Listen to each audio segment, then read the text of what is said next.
Welcome back to Inside Personal Growth. This is Greg Voisen, the host of Inside Personal Growth. And Steve, I say this every time that I'm on one of these shows, and I thank the listeners. These listeners come from around the world. We have them from China. We have them from Russia. We've got them from Dubai. We've got them from everywhere. And we thank you because without you guys and your support, we couldn't do this show. So thank you very much. And as we close this year out, because I'm going to take a little sabbatical for a couple of weeks, actually, Steve is the last interview for the year. So for 2021, which was a crazy year, we're going to talk about that a little bit.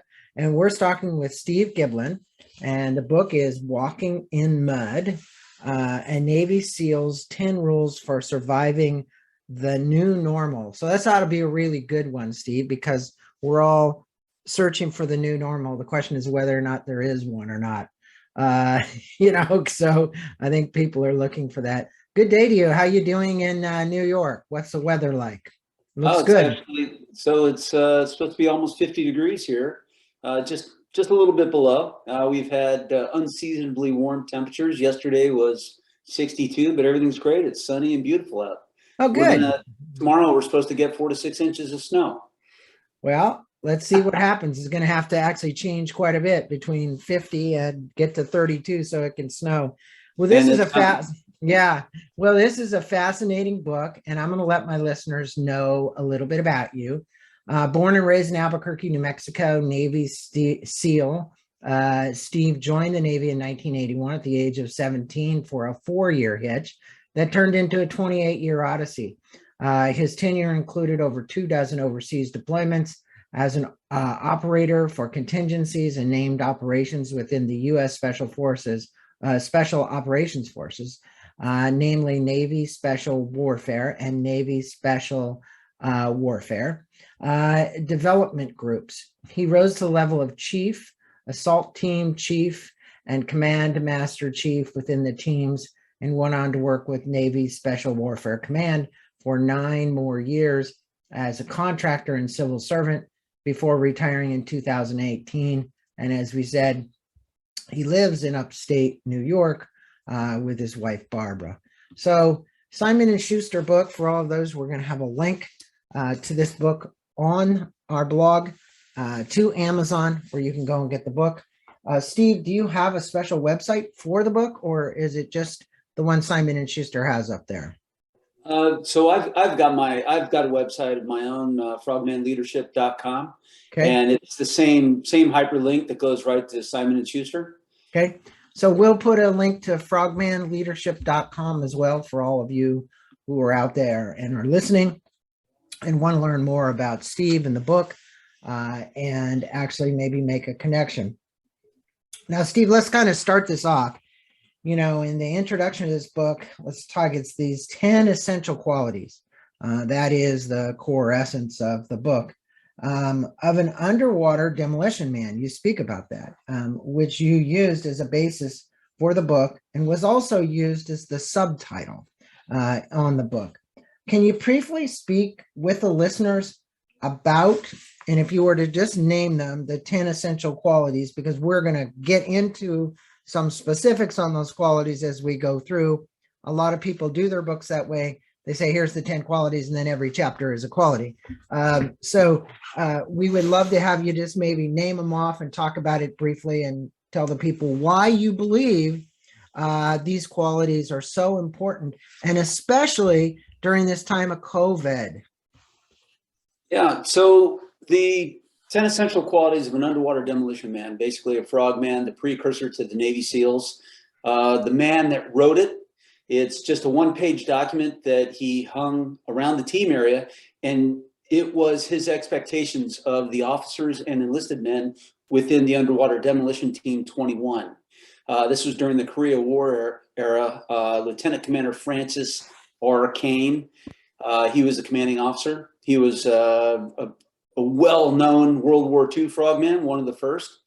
So the 10 essential qualities that he listed are loyalty, sincerity, responsibility, example, forethought, fairness, seamanship, and common sense. Some of them, the common sense, that one, it seems to be pretty simple.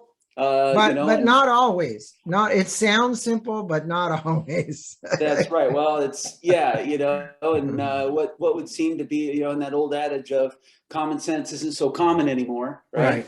Right. And this is one of the reasons why I felt that I needed to say something. I wanted to say something. And I had discussed this with John Land. He had written a chapter about me in another book. And so that was kind of the birth of this book, was the discussion of this and what was going on in 2020 with the pandemic. We were starting to jump hip deep into this. And, and he just, he was like, hey, you know what? I think this is a great idea. Let's do it. There's a lot of lessons to be learned by what the list that you just gave off. And as we go through this interview, we're going to be talking a little more specifically about some of those qualities. And you state that as a SEAL, you traveled all over the world to train with allies and fight American enemies, never imagining that the greatest enemy and the greatest challenge our country ever faced would end up being something you couldn't see. And you say this as a microbe, a virus, that's COVID-19, which has affected the world. Now we're right in the middle of Omicron, as most of my listeners know.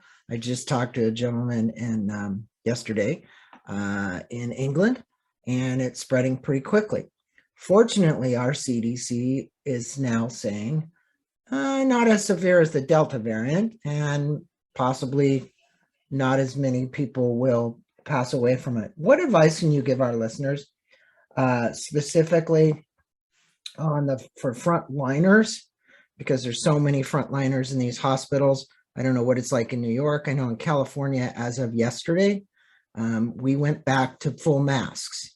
So everywhere you go, now we're back to masking when you go in a store, you go in a restaurant, or you go in everywhere. But there's a lot of pissed off people, especially the people that are going in. And so this has caused a tremendous amount of divisiveness amongst the people and so on. What advice would you give the frontline workers and even those people that are pissed off about it? I would say take a step back and look at the bigger picture. What do we really have going on here?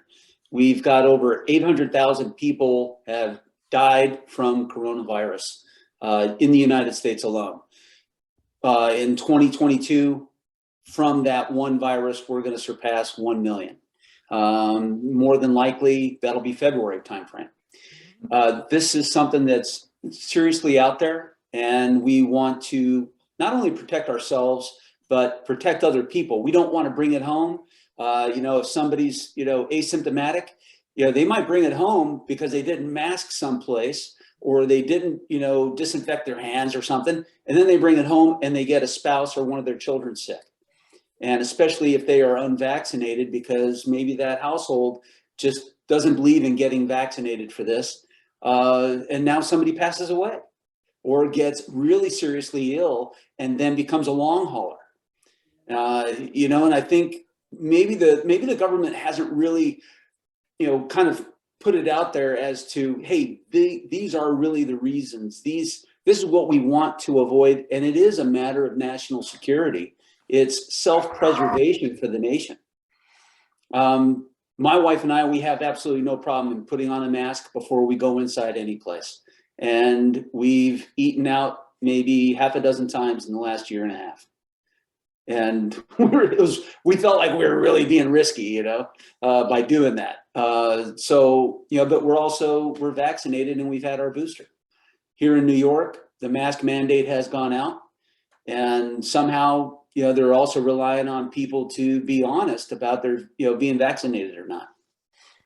Yeah, well, we understand that the pandemic and the requirements around the pandemic, that most of the governmental agencies are attempting to administrate and get compliance on is a challenging thing at best. Challenging for our leaders and challenging for the individuals that are trying to comply with it as well. We get that. In your section about leadership, you state that the hard times call for leaders. In fact, hard times can help create leaders. And we've seen some leaders that have fallen by the wayside, even in New York recently. Not Chris Cuomo, but his brother. Okay. The governor. Yeah. Former governor. Yeah, former governor. And now his brother has been kicked off of CNN as a result of supporting his brother. But finding the right former anchor. Former anchor, that's right. And I liked him a lot. I liked him as a newscaster. Sure. But finding the right leader or becoming one yourself makes for a keen strategy to get out of the mud, you say, because this book is like, walking in the mud. How do you advise leaders to become more courageous in demonstrating and enhancing their role in the new normal? I think one of the leaders that came out, a glowing example, was the governor of Kentucky the other day with the tornado. Here you saw a guy that stepped up. The president went down there, surveyed the site, saw the damage, know how long it's going to take, but really seemed to be a very effective communicator. And I think that's one of the qualities of a good leader. Comment? Sure. Sincerity. That's one of the 10 essential qualities, and being sincere in what you do, not just putting on a front for what you think that people want to hear, the people that you're leading. It is, no kidding, being sincere in what you do every day. Always trying to be the best version of yourself.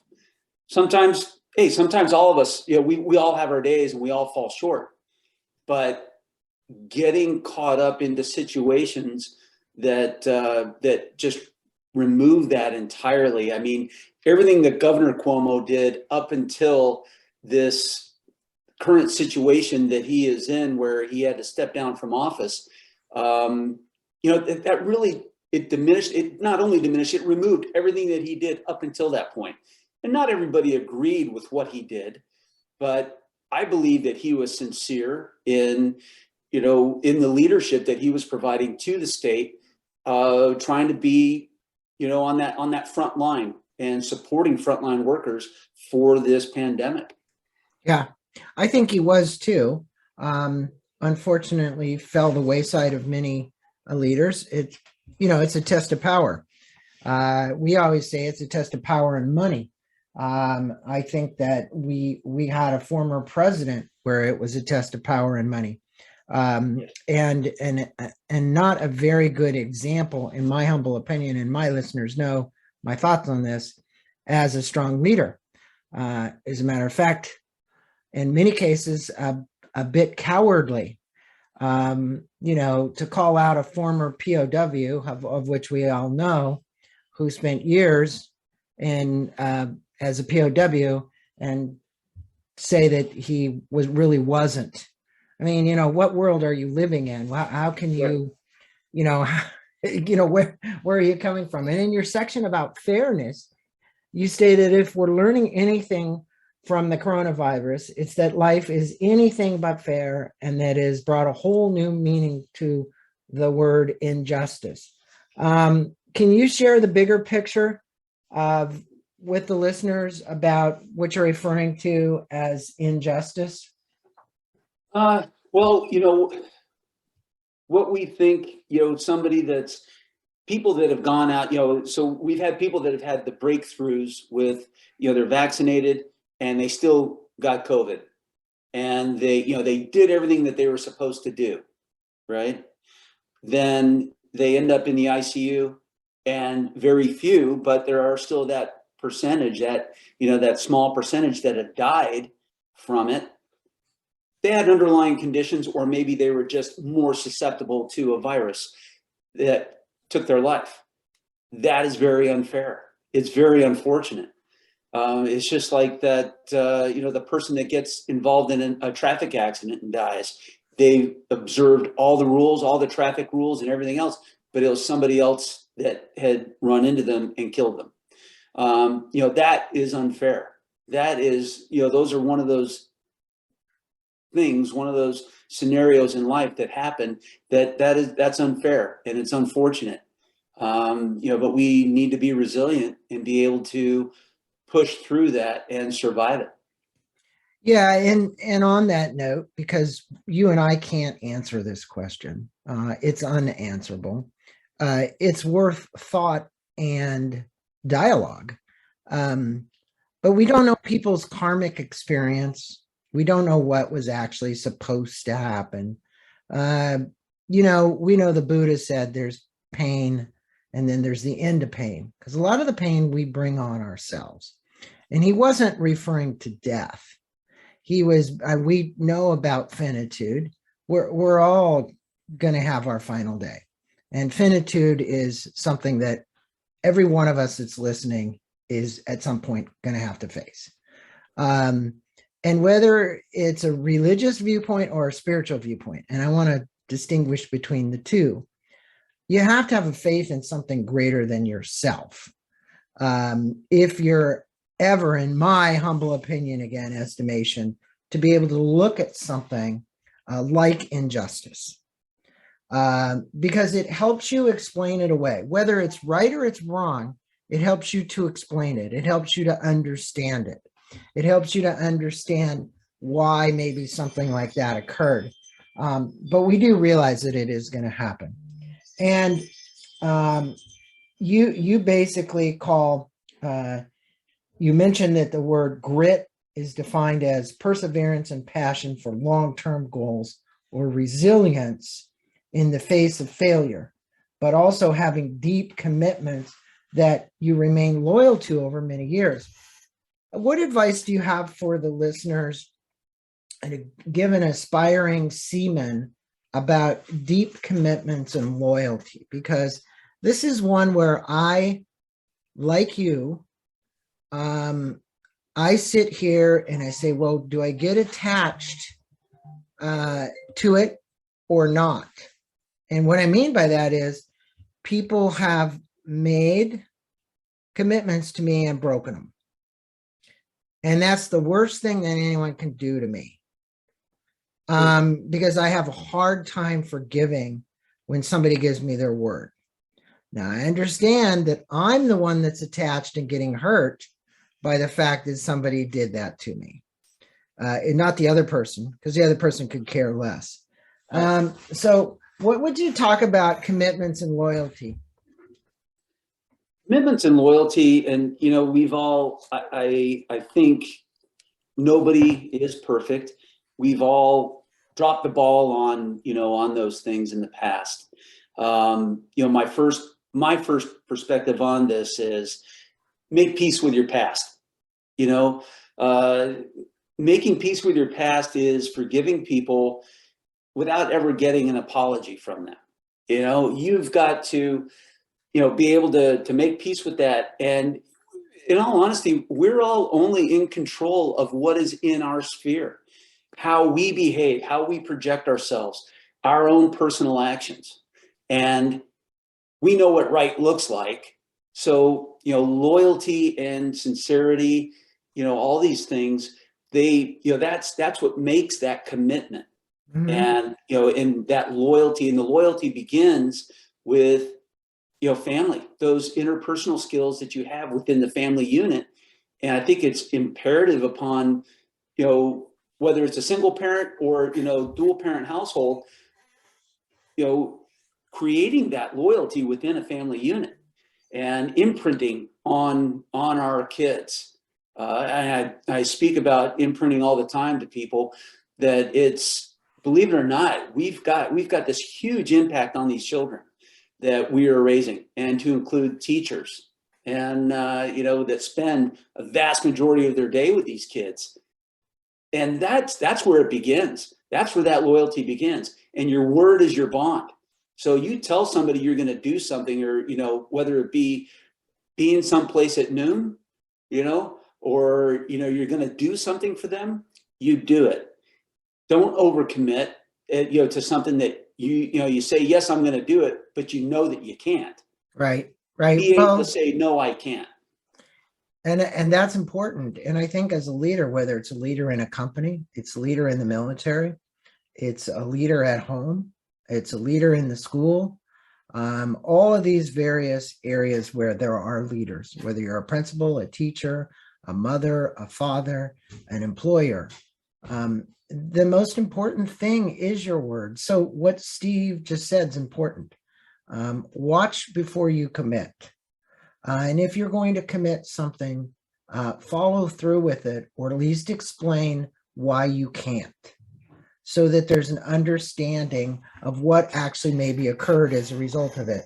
Because the worst thing you can do is elevate one's inspiration or whatever as a result of some commitment you made. It's like in the child's case, hey, we're going to Disneyland, right? And then you never make it to Disneyland. So that became a dream forgotten, right? And a disappointment.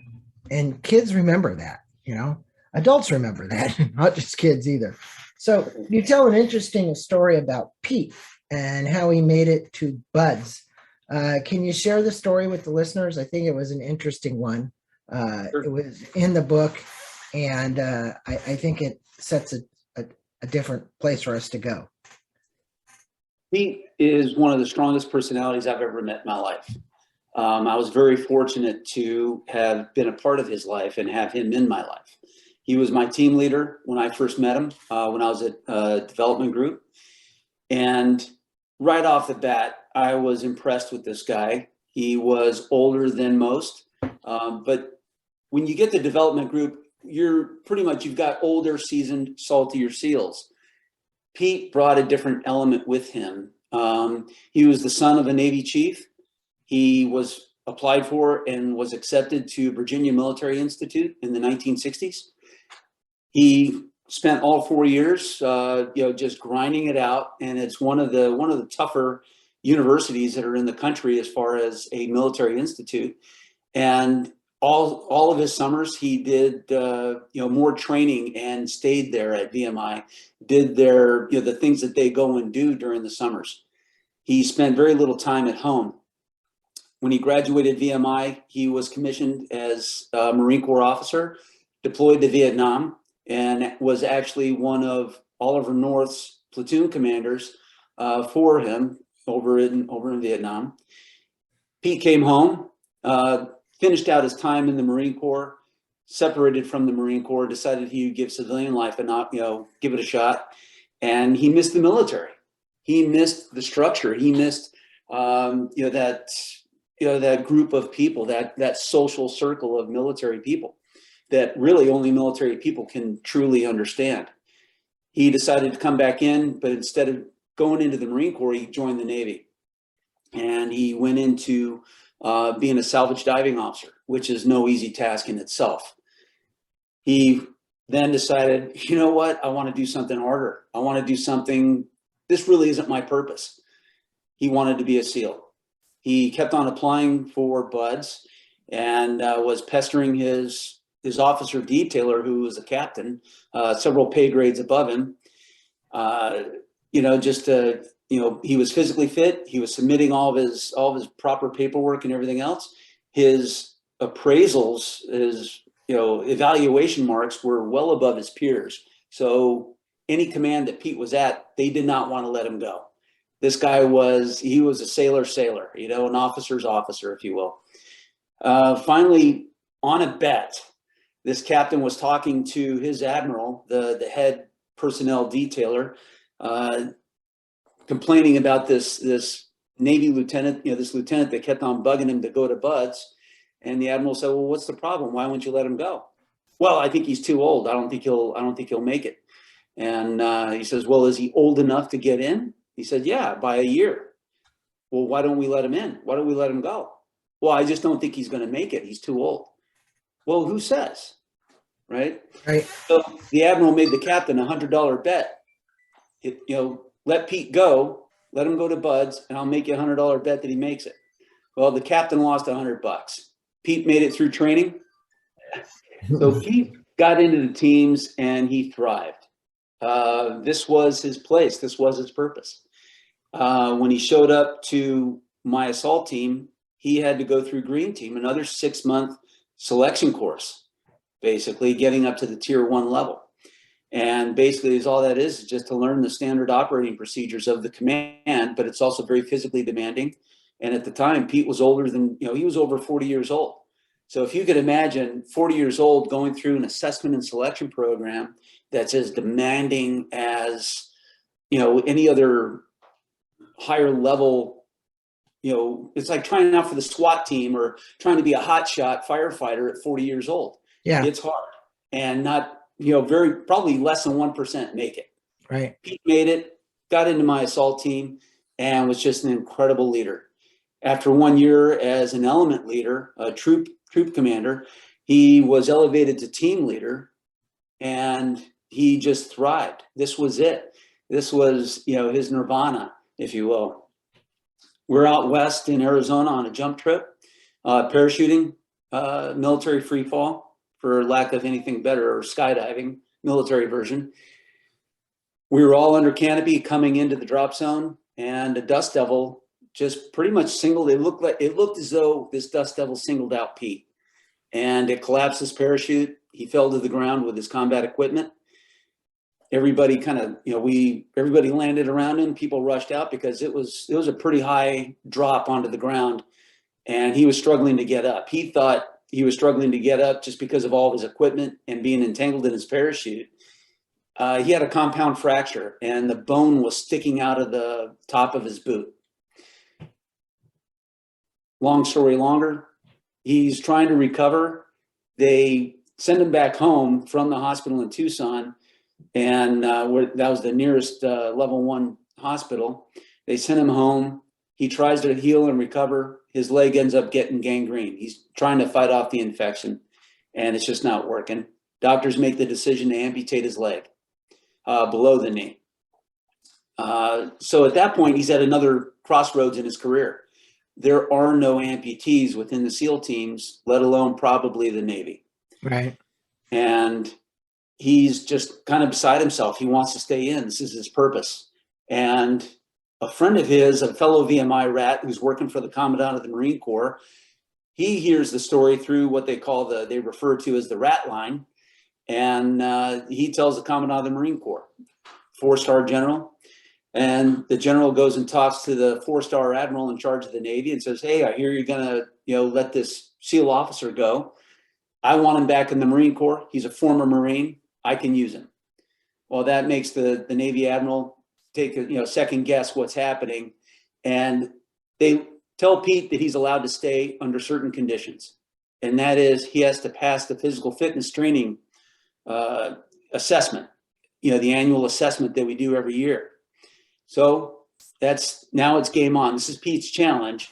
With a prosthetic, he has to pass the annual SEAL fitness test. And that's swim, run, push-ups, sit-ups, pull-ups, the like. He does it. He does it with flying colors. And, he went on to have a great career as a leader. And anybody that Pete has ever been in touch with as a leader, I've never met anybody that's had a bad word against him. Really. Phenomenal leader. He retired as a captain, retired at the top of his game. Unfortunately, he was commanding officer of Extortion 17, at that command when Extortion 17 went down, and that was the greatest loss of life within the Naval Special Warfare community. Not really a great capstone for a man's career.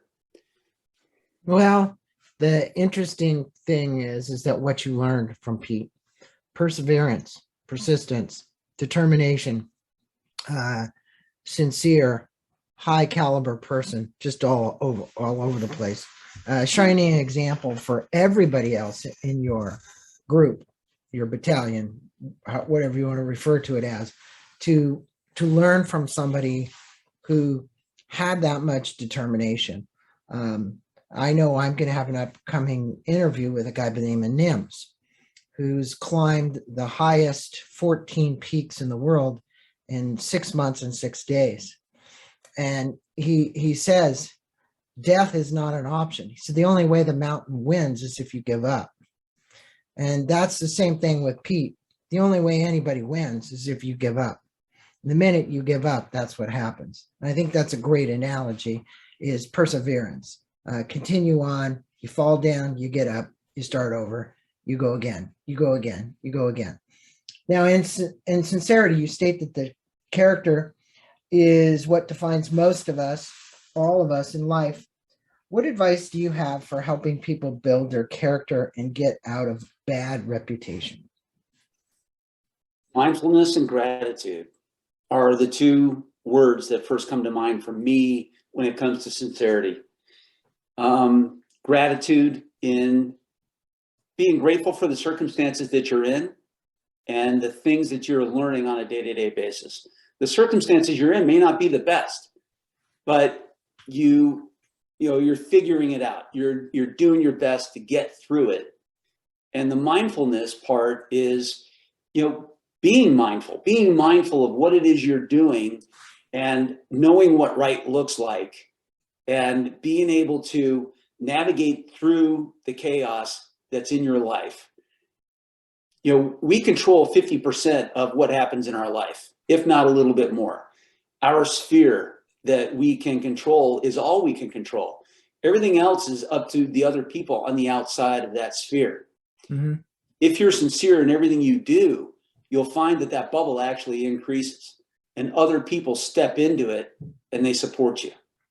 So and again, being grateful for those people in your life that are now helping you out and controlling what's in that sphere. I'd agree. And I used to teach a course on purpose. And I remember telling people, is your life by accident or is it on purpose? Really define your purpose in your life. When you talk about sincerity and you talk about mindfulness and gratitude, yes, we have free will. And as you said, maybe that free will is 50%, maybe it's more. I don't know what the number is. What I do know for certain is certain things are in your control, but more is out of your control than is in your control. So it's how you deal with the things that are out of your control that really define the character of the individual. That's right. It's how do you react to those things that come across? Yeah, exactly. I was talking to somebody the other day about, they asked me, do you think that the world has gotten more chaotic and people have gotten more careless and, about each other? And, we talked about people in traffic, that person that cut you off. How are you going to react to that person that cut you off? Right. Take a step back and think, gee, was that directed at me? Did I do something to make them mad? Or are they just being mindless and careless? And there was nothing against me. So am I going to stick my arm out the window and flip them off and lay on the horn? Or am I just going to go ahead and back off, create that distance between us and just go about my day? Yeah. And again, that's about someone being attached to an outcome. And that outcome is the anger, the frustration they wanted. Or you can say, I'm not attached to that, or maybe that person is having a bad day. But if you're shifting your perspective about what it is, and I get that we all get angry in traffic. It's just part of it. It's life. One of the frustrating things, especially if you're running behind, and those kind of things happen. In your section about example, you speak about the spouses and the children of veterans as the forgotten warrior of all the wars, and state that you see much of the same thing in the new normal. What makes spouses of a war clan exceptional during war and in the new normal? Spouses are that special breed that they're the co-signers on this blank check that the serviceman has signed. Their name is right underneath his because they are allowing, or his or hers, it doesn't, I don't mean to attach a gender to that. The service member that's going overseas, they don't know if or when they're going to come back. Right. They could be assigned to the most benign unit that is, far back behind the front lines. And yeah, they're okay. he's a, supply person, or she's an admin person, and then a mortar or a suicide bomber takes them out. Those things have happened. They do happen. And the spouse and the children that are left behind, it's very much, they now have to pick up those broken pieces, and they have to put a life back together without that loved one coming home. And it's not easy, not by any chance, not by any stretch of the imagination. It's the very same thing with what's going on with this COVID. We're saying goodbye to people at the front door of the emergency room. We're not able to go in. Right. You watch them go walking in to, and get handed over to, a nurse or an attendant that then tells you can't go any further. And that's it. For some people, that's the last they ever saw of their loved one. That's like dropping off your service member spouse at the airfield, or saying goodbye to them on the pier as the ship, sails away. So it's, those things are kind of intertwined, as far as the emotions go, and the, that how that person now has to live, if the other person never comes home. That's a really good analogy, Steve. I mean, it is definitely a fact. I think some of the hospitals now are a little bit more lenient with that. But at the peak of the Delta thing, it was, leave them off. You're not coming back in. And even the exception that the hospital that my brother was in made for us, well, I thought was exceptional. I mean, they let us in for like a couple of hours to be with him. Obviously mask, checked everything. And this was pre-vaccination. So it was really quite unusual. But the reality is most people aren't getting that luxury. And I recognize that. And I love that analogy you make. Now you end the chapter of the book, the last chapter, with prescriptions for healing.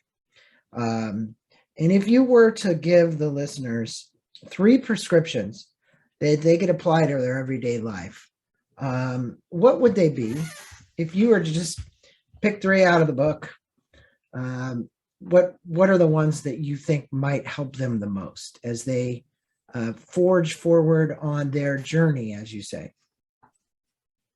So, and I'm not going to take from the list of the 10 essential qualities, because they all play into this. What I'm going to give you is the first one I already talked about, was making peace with your past, so it doesn't disturb your future.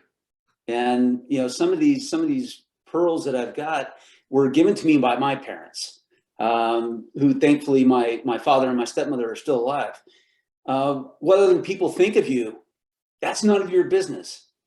You can't worry about what other people think of you, but if you're going out and doing the right thing every day, and setting that example, and thinking about even those 10 essential qualities, the sincerity, the fairness, and forethought, and things like that, you are going to be a better person.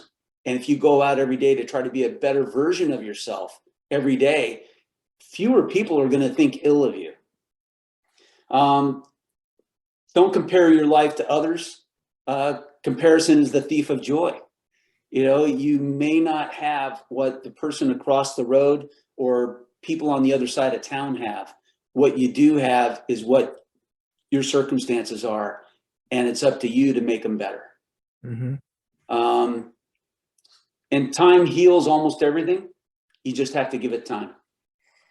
Well, those are great bits of advice from the book, and great bits of advice from you, Steve, to the listeners. And what I want to tell my listeners is go pick up a copy of this book. We'll have a link. Walking in Mud, Steve Giblin and John Land, a Navy SEAL's 10 Rules for Surviving the New Normal. We've been speaking with Steve about some of it this morning, but there's absolutely more in here that you can take away. Steve, it's been a pleasure having you on Insight Personal Growth and talking to my listeners about your new book, about your personal journeys, about Pete and what you learned from Pete. obviously made a huge impact in your life. And I just want to say namaste, thank you, have a happy holiday, and enjoy, the rest of your journey, whatever it may bring for you. Thank you, Greg, and thank you for having me on your show.